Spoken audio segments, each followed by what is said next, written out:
Queridos, a paz do Senhor. Podem tomar assento.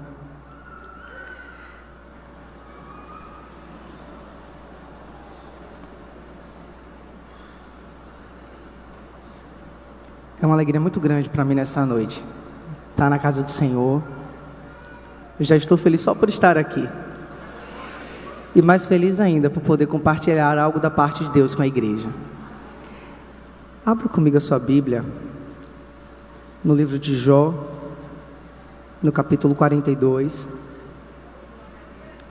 Enquanto você abre a sua Bíblia, eu quero aproveitar para agradecer ao pastor Josué por toda a orientação, por todo o zelo comigo. É muito bom, pastor. Ele não está aqui, mas está nos assistindo pela internet. Quero que o senhor saiba que é muito bom lhe ter como pastor. E melhor ainda, lhe ter como amigo. Eu digo que ele é meu pastor. Amo a sua casa, amo a sua família.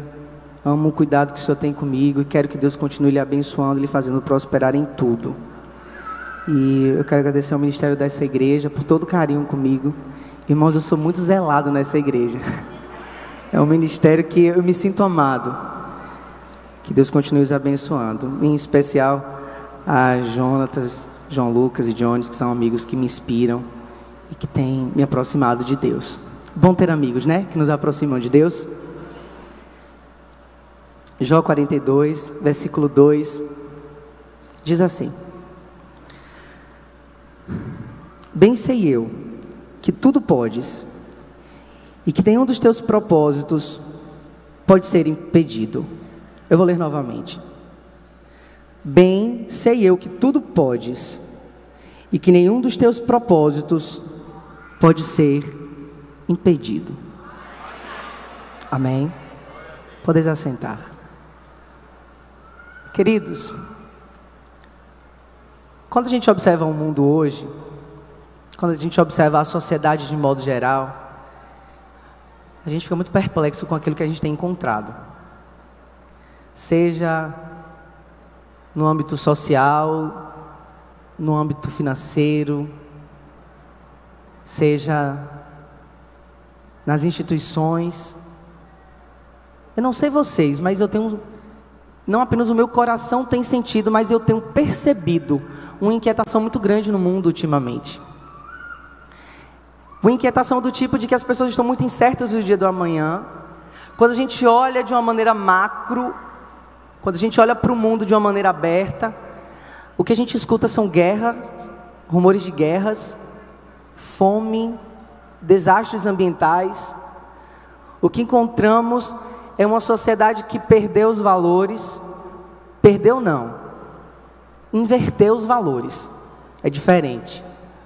Antes, o que era tido como objeto ou como atitude louvável, hoje não é mais. Aquilo que é certo já não é.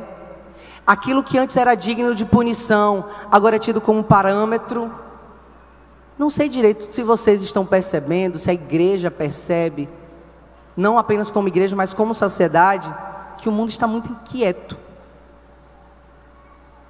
E a cada dia que passa, eu só percebo isso aumentando.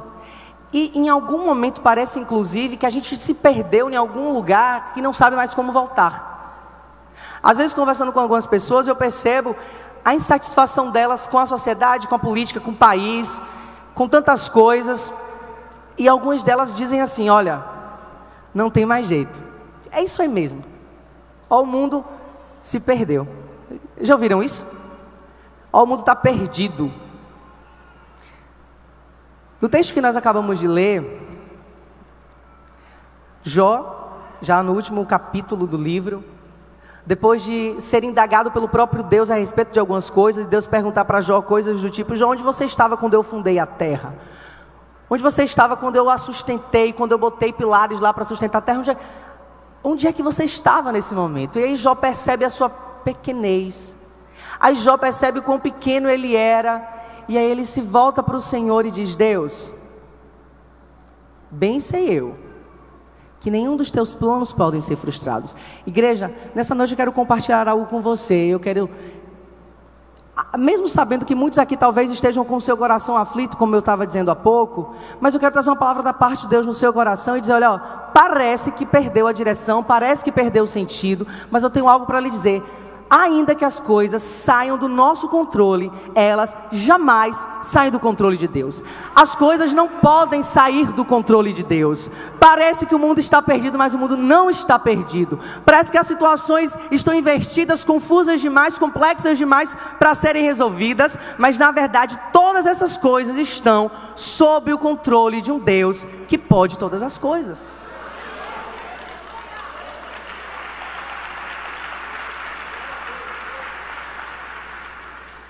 E a primeira coisa que eu queria falar com você, eu separei alguns pontos, eu poderia trazer mais, mas eu separei alguns pontos para comentar, para dialogar, para construir um pensamento com você essa noite, de que Deus realmente está sob controle e que não tem nada perdido. A primeira coisa que eu quero falar é que Deus, Ele está no controle da natureza. Ainda no livro de Jó, abra comigo. No livro de Jó, capítulo 38, volte só um pouquinho aí na sua Bíblia.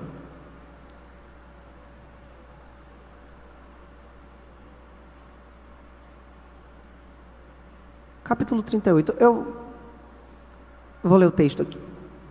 Depois disso o Senhor respondeu a Jó, de um redemoinho, dizendo: quem é este que escurece o conselho com palavras sem conhecimento?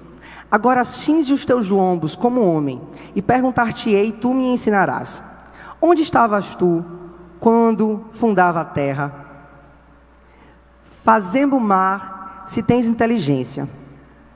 Quem lhe pôs as medidas, se é que sabes? Ou quem estendeu sobre ela o cordel?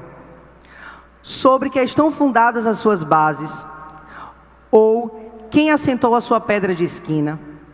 Quando as estrelas da alva juntas alegremente cantavam, e todos os filhos de Deus jubilavam? Ou quem encerrou o mar com portas, quando este rompeu e saiu da madre? Quando eu pus as nuvens por sua vestimenta, e a escuridão por faixa? Quando eu lhe tracei limites e lhe pus portas e ferrolhos, e disse: até aqui virás e não mais adiante, e aqui se parará, e orgulho das tuas ondas. Até aqui eu quero ler apenas. Você entende que Deus pôs limite no mar? Você entende que Deus criou todas as coisas? E lá em Gênesis, quando ele fala da criação, ele diz, olha, que no princípio criou Deus os céus e a terra. Ele fez, ponto. Então ele já tem domínio sobre aquilo. E aí ele chega aqui falando com Jó ainda, e ele diz que ele pôs limite e disse a olha, daqui não passarás. Talvez diante desse pensamento, você diga assim, Jonatas, mas como é que a gente justifica então tantas atrocidades que a gente tem visto? Tsunamis, terremotos. Eu tenho duas visões a respeito disso. A primeira é que no final dos tempos, a palavra de Deus precisa se cumprir. Então nós vamos ver a terra clamando, nós vamos ver uma movimentação da natureza anunciando a volta de Jesus. Ok? Compreendido essa parte? A segunda é que o homem tem uma parcela de culpa, porque a gente planta e a gente colhe. Mas ainda na colheita que fazemos, das coisas erradas que cometemos com relação à natureza, Deus ainda está no controle. Alguns anos atrás, aqui nessa igreja, a irmã Margareta pregou aqui, e aquilo que ela falou ficou gravado no meu coração, e eu queria lembrar a vocês nessa noite. E ela falou assim, olha, ela leu inclusive esse texto, e ela disse, parece que a mão de Deus está pesando sobre a terra quando nós vemos desastres ambientais. Mas ela disse, não é o peso da mão de Deus, pelo contrário, é o agir de Deus sobre a natureza, para fazer o evangelho dele chegar aonde ele quer que chegue. Entenda, igreja, que existem lugares que o evangelho nunca chegaria se Deus não utilizasse da natureza e fizesse cair algumas muralhas para que o evangelho chegasse lá. Mas, Jonatas, não é justo que algumas pessoas percam seus bens num terremoto, por exemplo, para que o evangelho chegue? Deus está preocupado em salvar a sua alma e não os seus bens. Quando nós vermos a partir de hoje na televisão, igreja, desastres ambientais, quando soar de longe que a natureza está sem controle, lembrem-se, Deus continua no controle dela. E as coisas que estão acontecendo é para um propósito muito maior que talvez nesse momento a gente não compreenda. Mas quando nós passarmos os portões da eternidade, que nós vermos povo de toda língua e nação confessarem que só o Senhor é Deus, nós entenderemos por quê terremotos precisaram acontecer. Nós vamos entender porque enchentes precisaram acontecer. Nós vamos compreender de modo claro porque tsunamis tiveram que acontecer para que o Evangelho pudesse alcançar vidas e que vidas fossem tiradas do inferno. Amém? Outra coisa, talvez ainda mais escancarada sobre a aparente falta de governo, é na política. Principalmente nós brasileiros já perdemos as esperanças. Mas Deus tem controle também sobre os governantes. E eu quero falar de um texto que eu particularmente acho incrível. Está lá no livro de Isaías, no capítulo 45, você pode abrir comigo.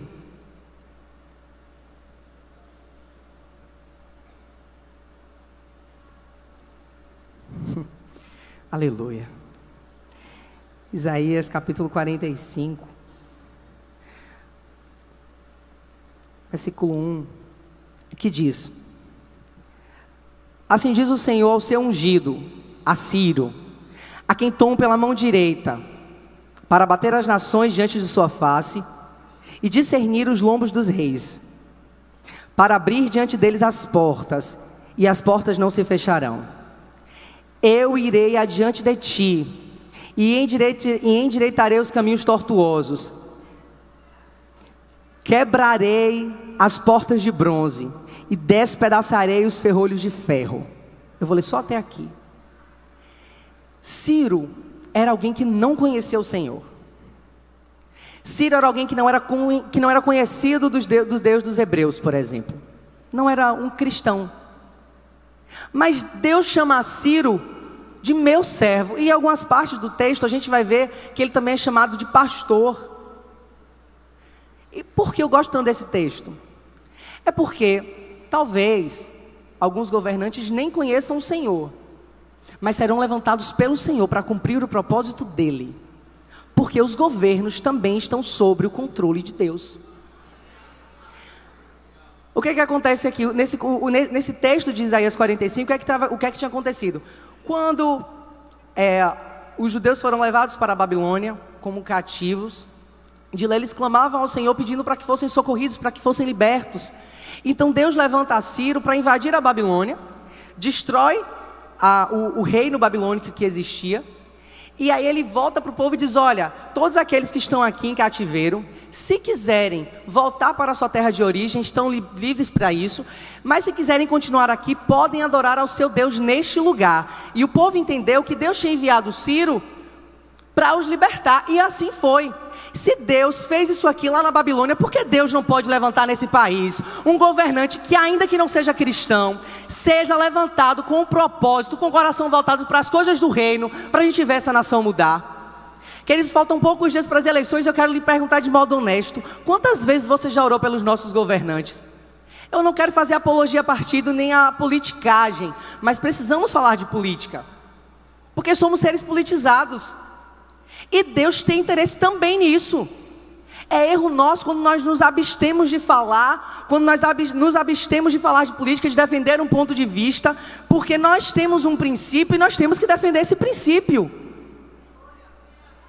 Porque o que acontece muitas vezes é que pessoas usadas pelo inimigo se levantam e tomam decisões no nosso lugar. Precisamos ter gente que tenha consciência do que é isso aqui, para fazer valer isso aqui na sociedade.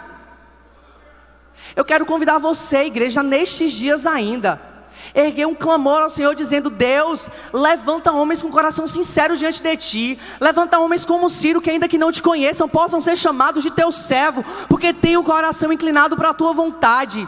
Alguém que tem um coração contrito e voltado para aquilo que é verdade. A gente precisa dar um basta nesse país de corrupção, de tanta coisa desonesta, de tanta coisa errada, coisas que estão tão entrelaçadas na nossa cultura que muitas vezes nós nem percebemos.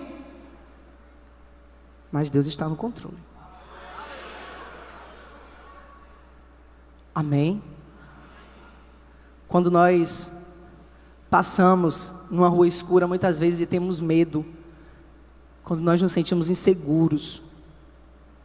Às vezes a gente coloca a culpa no Estado, né? Porque a rua está mal iluminada. A gente culpa o governante. A gente culpa a Defensoria Pública, a gente culpa a PM, a gente culpa todo mundo. Mas crente, e o poder que está sobre suas mãos? De passar por aquela rua que você tem medo, aquela rua do seu bairro que é violenta, e você passar orando por ela e repreendendo o mal. E você passar por ela e dizer: Senhor, aqui onde reinou a miséria, vai superabundar a graça. Senhor, nessa rua aqui onde eu já vi uma pessoa ser morta, eu quero ver pessoas testificarem de vida nesse mesmo lugar. Porque nós somos embaixadores do reino, e quando nós chegamos nesse lugar, o reino de Deus chega junto com a gente. Então, Deus tem interesse no governo. Olha, o que eu vou dizer para você aqui é o seguinte: da mesma forma que nós somos embaixadores do reino, e em nós, ou junto com a gente, onde a gente chega, o reino de Deus chega junto, também esse reino de Deus precisa chegar à esplanada dos ministérios, precisa chegar ao Senado, precisa chegar ao Palácio do Planalto. E o responsável por fazer isso acontecer sou eu e você, igreja. Mas da mesma maneira que a gente negligencia a oração naquela rua escura que eu falei agora há pouco, e não ora, e não intercede, a gente também negligencia quando a gente vota errado. Mas eu creio, a minha fé me faz crer que eu vou ver esse país mudado. Eu creio que eu vou ver um grande avivamento nesse país. Eu creio que eu vou ver jovens, como os da nossa igreja, de calça jeans e tênis, falando de um evangelho que não é vendido, que não é trocado por qualquer coisa.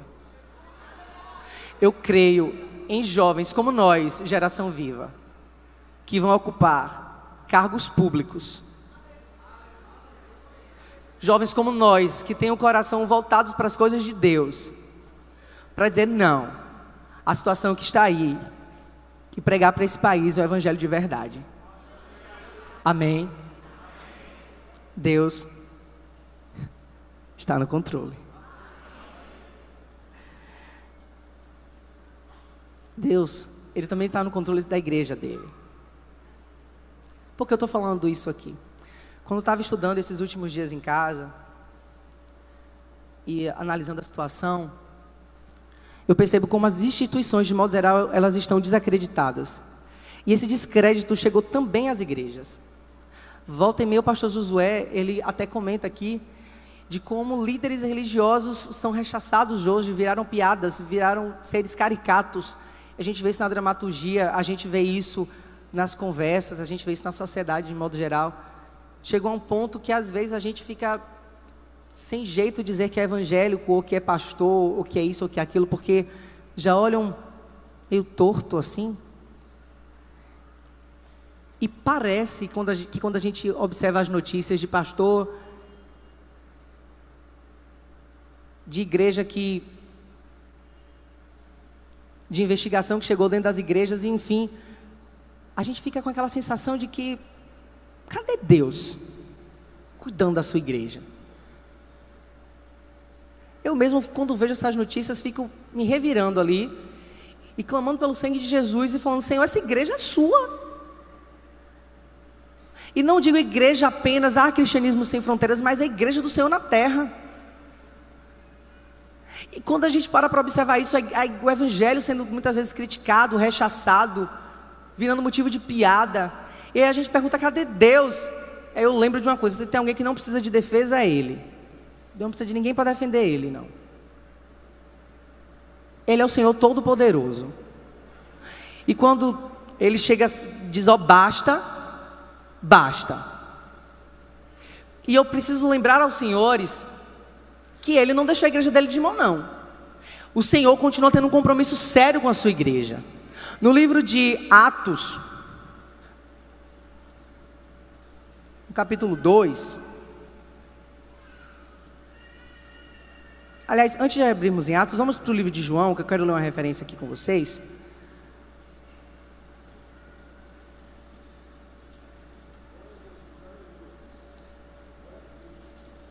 Aqui, João capítulo 14.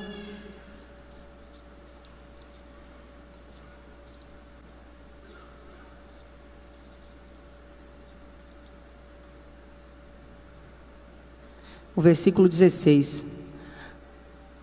Jesus, ele diz: eu rogarei ao Pai, e Ele vos dará outro Consolador, para que fique convosco para sempre. Jesus, ainda aqui na terra, disse que iria ao céu, e que rogaria ao Pai outro Consolador. Outro, quando a gente vai para a etimologia da palavra, a gente entende que é um do mesmo. Um igual a quê? E quando a gente chega no livro de Atos, no capítulo 2, que se cumpre esse pedido que Jesus fez a Deus, e Deus cumpriu lá em Atos 2, quando enviou o Espírito Santo, e nós vemos ali o início da igreja. Aí nós temos aí o Pai, o Filho e o Espírito Santo envolvidos em construir uma coisa, e essa coisa é a igreja. A gente entende que existe um interesse do trio, do trino, do uno, para que a igreja aconteça. Então é do interesse que ela continue triunfante, é do interesse de Deus que a igreja continue triunfante, e Ele é quem vai garantir isso. Quem vai garantir isso não sou eu. Quem vai garantir o triunfo da igreja não é você. Quem vai fazer com que a igreja continue trilhando caminhos vitoriosos é o Senhor, porque Ele está no controle da igreja dEle. Nós não somos órfãos, nós não fomos feitos e deixados aqui à toa. O Senhor continua cuidando de nós e nos direcionando. Talvez em um momento, em pontos, em lugares específicos, isso tenha sido corrompido, mas Deus está trabalhando, porque Deus não vai abandonar o seu povo. Deus é fiel para fazer se cumprir a sua palavra e aquilo que Ele prometeu. E olha o que Ele prometeu. No livro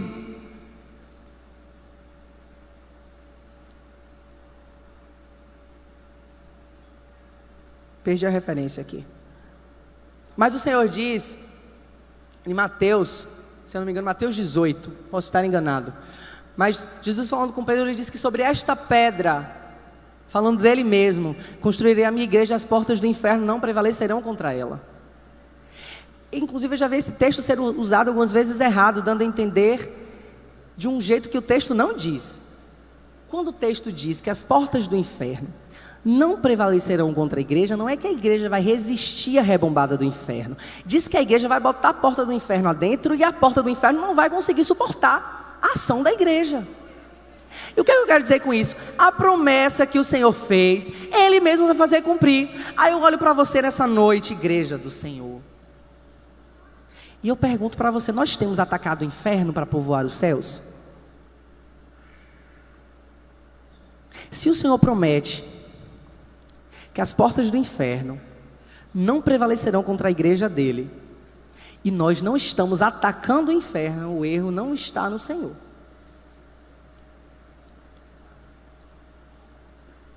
Está na nossa letargia, na nossa comodidade e no nosso conforto. Porque quando a gente cumpre a palavra do Senhor, quando nós fazemos a nossa parte, o Senhor faz a parte dele. É do interesse do Senhor que a igreja continue triunfante na terra. Parece, só parece, que a instituição está desacreditada. Só parece, mas Deus está agindo. Ele está no controle, e Ele é fiel para fazer cumprir aquilo que Ele prometeu. E as portas do inferno não prevalecerão contra você, igreja do Senhor. Amém?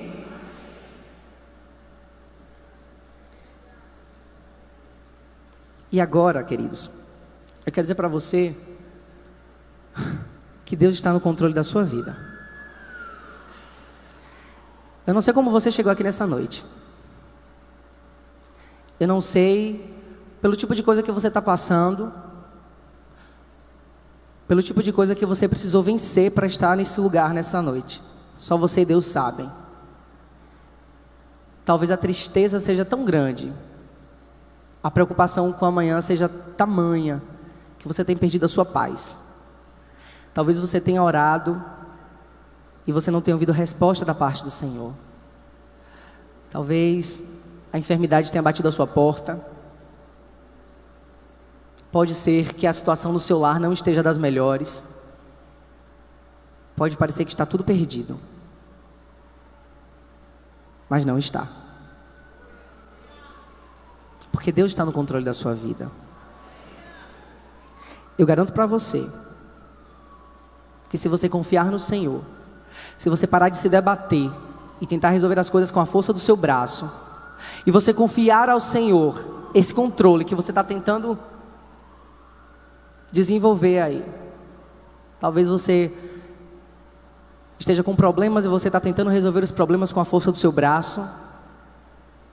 Mas se você confiar e deixar o Senhor agir na sua vida, você vai ver o controle de Deus se estabelecer e a resposta chegar.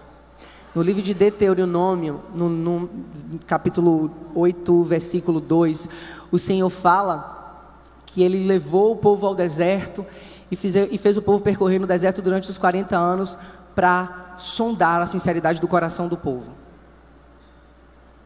para saber o que existia no coração do povo. Seria bom que você lesse esse texto depois com calma, porque é interessante. Deus caminha com o povo no deserto, cuida do povo, zela do povo, mas eles ficaram 40 anos ali, e Deus sondando os seus corações para saber o que tinha lá.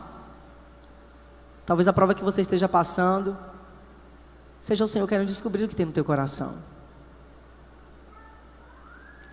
Parece que está tudo perdido, mas pode ser só o tratar do Senhor. Não permita que essas situações tirem você da presença de Deus. Não permita que situações ruins afastem você de Deus. Eu costumo dizer que todos os problemas, todas as lutas, todas as dificuldades que enfrentamos, elas têm duas finalidades. A primeira pode ser nos afastar de Deus, e a segunda pode ser nos aproximar dele. E quem decide se afasta ou se aproxima é a maneira como você lida com isso, é como você processa isso. Quando você entende que a dor, que a tristeza, que o problema que você está passando é para se aproximar do Senhor, você vai orar, você vai jejuar, você vai buscar, você vai clamar, e isso te aproxima de Deus. Quando você entende, quando você processa a sua dor, como se você tivesse sido esquecido e você se afasta de Deus, aí você se distancia dele. Mas, seja num caso, ou seja no outro, o Senhor continua com os seus olhos sobre a sua vida, porque você é amado do Senhor. Você é amado do Senhor. Você tem consciência que Jesus morreu por você? Ele morreu. Ele morreu para que hoje você pudesse sentir o amor e a graça dele sendo manifesta sobre a sua vida. Porque ele tem o controle da sua vida. Você é dele. Igreja, você tem um dono. Você não está sozinho. O Senhor tem um controle sobre a sua vida. Quando nós levantamos as nossas mãos, fazemos uma aliança com o Senhor, nos entregamos a Ele, neste momento, nós entregamos o controle da nossa vida ao Senhor. E se nós somos dele, por que preocupamos-nos tanto com o dia de amanhã? Por que nos entregamos tanto a situações como as próprias tribulações do dia a dia, e nós nos envolvemos com isso e deixamos que isso tome conta do nosso ser, isso angustia a nossa alma, aí vem a depressão, vem as crises de ansiedade. Se você lembrar que Deus está no controle, você vai saber que não vai dar errado, porque os planos do Senhor não podem ser frustrados. E talvez nesse momento você tenha chegado aqui com o seu coração muito desesperado, muito preocupado, muito aflito, porque você não sabe o que vai acontecer amanhã, porque você não sabe se amanhã essa dor vai ter passado. E como disse o pastor Josemar Bessa, se amanhã a dor não tiver passado, Deus ainda vai ser suficiente. Confiar na graça do Senhor, descansar no amor do Senhor ainda vai ser suficiente, mesmo que ainda esteja doendo. Ele tem nas suas mãos todo o controle, e em tempo oportuno nós seremos ajudados. Se o Senhor está olhando para nós e o Senhor está nos levando por um caminho que talvez em algum momento tenha algumas aflições, para sondar o que existe em nosso coração, para forjar o nosso caráter e nos deixar parecidos com Ele, esse mesmo Deus é um Deus de cuidado e não vai nos desamparar. Eu quero convidar você nessa noite a ficar de pé. Eu quero orar com você, porque eu sei que talvez tenha muitas pessoas que chegaram aqui sem perspectiva, muitas pessoas que estão com o coração aflito, estão com causas que você não sabe como resolver, pessoas que estão com o seu coração perturbado, e você acha que todas as coisas já perderam o controle. Você diz: Jonatas, eu cheguei num ponto da minha vida que eu não tenho mais como voltar, não tem mais jeito para mim. Eu quero dizer para você, tem jeito, porque as coisas podem até ter saído do seu controle, mas o meu Deus tem nas suas mãos todo o controle. Ele tem nas suas mãos o controle da cura, Ele tem nas suas mãos o controle da libertação, Ele tem nas suas mãos o controle para devolver a paz que nesse momento está faltando na sua casa. Ele tem o controle para fazer o seu ministério sair do lugar. Ele tem o controle para fazer cumprir na sua vida aquilo que Ele prometeu, em um tempo que talvez você nem lembre mais, mas o Senhor lembra daquilo que prometeu. E eu te digo, Ele é fiel para cumprir aquilo que Ele te promete. Porque se tem alguém, querido, que tem nas suas mãos todo o poder, esse alguém é Jesus Cristo. Esse alguém é o Cordeiro Santo. Esse alguém é aquele que morreu para que sobre a sua vida fosse manifesta a glória do Pai. Aleluia. Eu sinto a graça do Senhor nesse lugar. Você sente a presença de Deus aí? Porque eu estou sentindo a presença de Deus nesse lugar. E eu sei que tem pessoas aqui que não vão sair do jeito que entraram, porque o Senhor está agindo entre nós.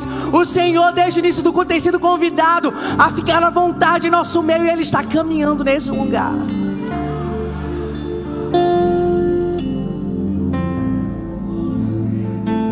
E assim como Ele queria conhecer o que estava no coração daqueles que saíram do Egito em direção à terra prometida, Ele quer saber o que existe no nosso coração nessa noite. Você pode abrir o seu coração para Ele agora? Você consegue? Aleluia. Você consegue abrir o seu coração para Ele agora? Ah, Jesus. Senhor, Tu és amado, Senhor, e nós Te adoramos. Te adoramos pela Tua grandeza, Senhor. Nós Te adoramos pela Tua fidelidade, pelo Teu imenso cuidado. Senhor, eu sei que Tu esteve nas Tuas mãos. Eu sei que esteve nas Tuas mãos o controle de toda a criação até aqui. O Senhor teve o controle quando a terra foi inundada no grande dilúvio. O Senhor teve o controle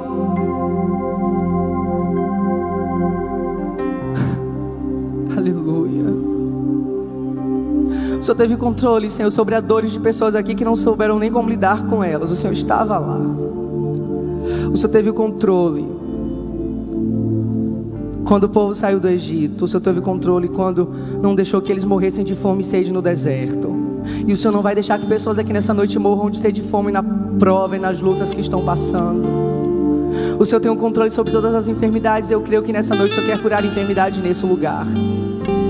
Senhor, o Senhor tem controle sobre as nossas vidas, porque nós entregamos as nossas vidas a Ti. O Senhor tem o controle sobre a igreja quando o Senhor estava lá na fundação.